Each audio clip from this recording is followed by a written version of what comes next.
ത്രിയേക ദൈവത്തിൻ്റെ അതിപരിശുദ്ധ നാമം വാഴ്ത്തപ്പെടുമാറാകട്ടെ. കർത്താവിൽ പ്രിയ വിശ്വാസികളുടെ സമൂഹമേ, നിങ്ങളെ ഏവരെയും വീണ്ടും വരുമെന്ന് അറിയിച്ചത് ഉദ്ധിതനായ കർത്താവായ യേശു ക്രിസ്തുവിൻ്റെ നാമത്തിൽ പ്രഭാതവചനത്തിലേക്ക് വളരെ വിനീതമായി സ്വാഗതം ചെയ്യുന്നു. ഇന്ന് വിഷയമായി കൊണ്ടുവന്നിരിക്കുന്നത് 8-ാം സങ്കീർത്തനം, ദൈവവും മനുഷ്യനും പ്രകൃതിയും എന്നാണ് ഇതിൻ്റെ വിഷയം. മനുഷ്യൻ്റെ മഹത്വത്തെയും പ്രപഞ്ചത്തോടുള്ള അവൻ്റെ ബന്ധത്തെയും വിശദമാക്കുന്ന ഒരു സങ്കീർത്തനമാണ് ഇത്. റഷ്യൻ ഓർത്തഡോക്സ് സഭയിൽ ലാസറിനെ ഉയർപ്പിക്കുന്ന ശനിയാഴ്ച, അതായത് ഓശാനയുടെ തലേ ദിവസം, കുർബാനയ്ക്കുള്ള ഗാനങ്ങളിൽ ഈ സങ്കീർത്തനവും ഉൾപ്പെടുത്തിയിരിക്കുന്നു. മാത്രമല്ല, ഓശാന ഞായറാഴ്ചത്തെ പ്രഭാത പ്രാർത്ഥനയിലും ഇത് ഉപയോഗിക്കുന്നു. ഓശാന ഞായറാഴ്ച യേശു ക്രിസ്തു യെരുശലേമിലേക്ക് ആഘോഷ സമന്വിതം പോയപ്പോൾ ശിശുക്കൾ പോലും ആവേശപൂർവ്വം ഓശാന പാടി. അപ്പോൾ അതിനെ ന്യായീകരിച്ചുകൊണ്ട് കർത്താവ് ഈ സങ്കീർത്തനത്തിൽ നിന്ന്, അതായത് 2-ാം വാക്യം ഉദ്ധരിച്ചു. അങ്ങനെ ഈ സങ്കീർത്തനം അന്ന് നിറവേറി എന്ന് വിശദീകരിച്ചു. മത്തായി ശ്ലീഹായുടെ രക്ഷാസുവിശേഷം 21-ാം അധ്യായം 15-ഉം 16-ഉം നോക്കുമ്പോൾ നമുക്ക് അത് ക്ലിയറാവും. മറ്റു ചില സഭാ പാരമ്പര്യങ്ങളിൽ കർത്താവിൻ്റെ സ്വർഗാരോഹണ പെരുന്നാളിൻ്റെ വായനയിൽ ഇത് ചേർത്തിരിക്കുന്നു. വാക്യം 6 ഉദ്ധരിച്ചുകൊണ്ട് കർത്താവിൻ്റെ സ്വർഗാരോഹണം മൂലം കൈവന്ന ഔന്നത്യത്തെ എബ്രായ ലേഖന കർത്താവ് വിശദമാക്കുകയും ചെയ്യുന്നുണ്ട്. സങ്കീർത്തകൻ്റെ ചിന്തകൾ പ്രധാനമായ 2 ആണ് എന്ന് നമുക്ക് മനസ്സിലാകും. ദൈവഭയവും അവിടുത്തെ മഹത്വത്തിനുള്ള സന്തോഷവും ആണ് നാം ഇവിടെ കാണുന്നത്. 1-2 വാക്യങ്ങളിൽ പ്രകൃതിയിൽ പ്രകടമാകുന്ന ദൈവമഹത്വമാണ് കാണുന്നത്. 3 മുതൽ 8 വരെ ദൈവത്വത്തിൻ്റെ പദ്ധതിയിൽ മനുഷ്യൻ്റെ സ്ഥാനമാണ് കാണുന്നത്. 9-ാമത്തേത് സ്തുതിവാക്യമാണ് നാം ഇവിടെ കാണുന്നത്. 1-ഉം 2-ഉം വാക്യം നോക്കുമ്പോൾ സങ്കീർത്തനം ആരംഭിക്കുന്നതും അവസാനിക്കുന്നതും ഒരേ സ്തുതിവാക്യം കൊണ്ടാണ്. ദൈവ സ്വഭാവത്തിൽ മഹത്വം അംഗീകരിച്ച് പ്രകീർത്തിക്കുന്നു.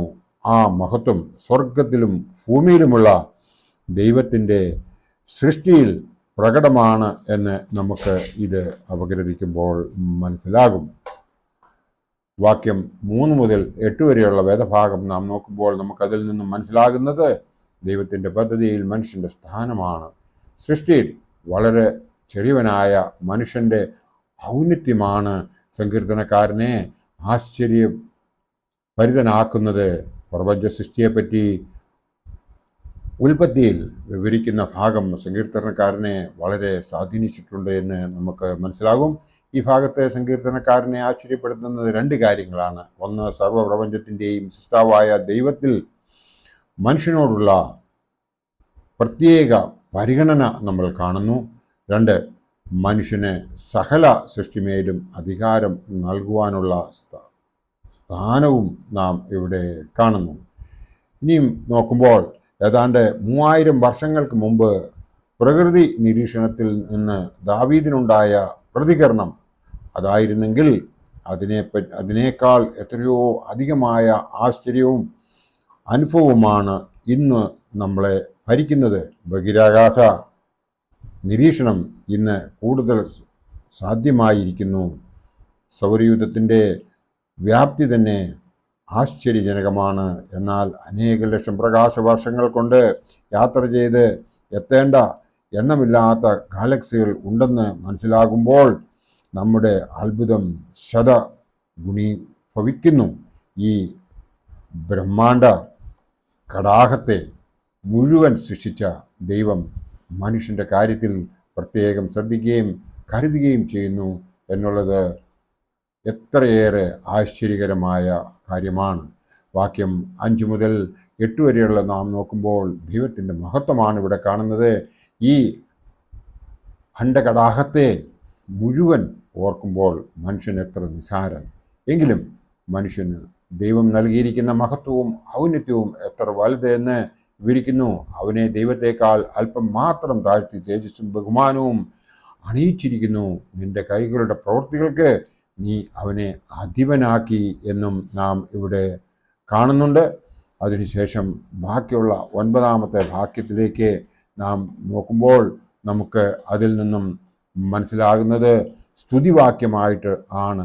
മനുഷ്യന് കൈവരുന്ന ഔന്നത്യത്തിൽ അവൻ ചിന്തിച്ച് മുഴുകിപ്പോകാതെ ദൈവത്തിന് മഹത്വം കൊടുക്കുന്ന വാക്കുകളോടെ സങ്കീർത്തനം സമാപിക്കുന്നു.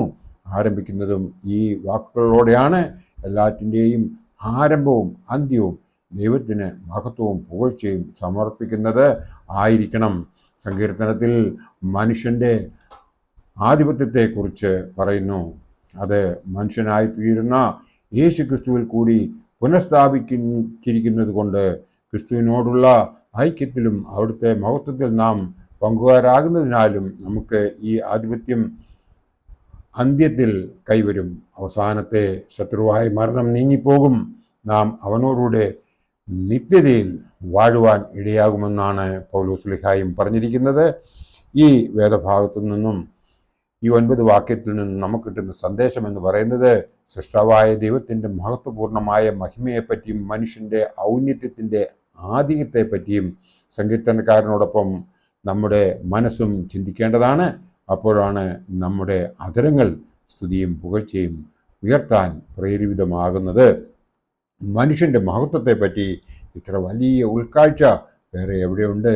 പരിണാമത്തിൽ കൂടി കടന്നു വന്ന ഒരു ഇരുകാലി മൃഗമോ ചിന്താശക്തിയുള്ള ഒരു ജീവിയോ ആയിട്ടല്ല ദൈവത്തെക്കാൾ അല്പം മാത്രം താഴ്ത്തിയിട്ടുള്ള മനുഷ്യൻ്റെ ഔന്നത്യം.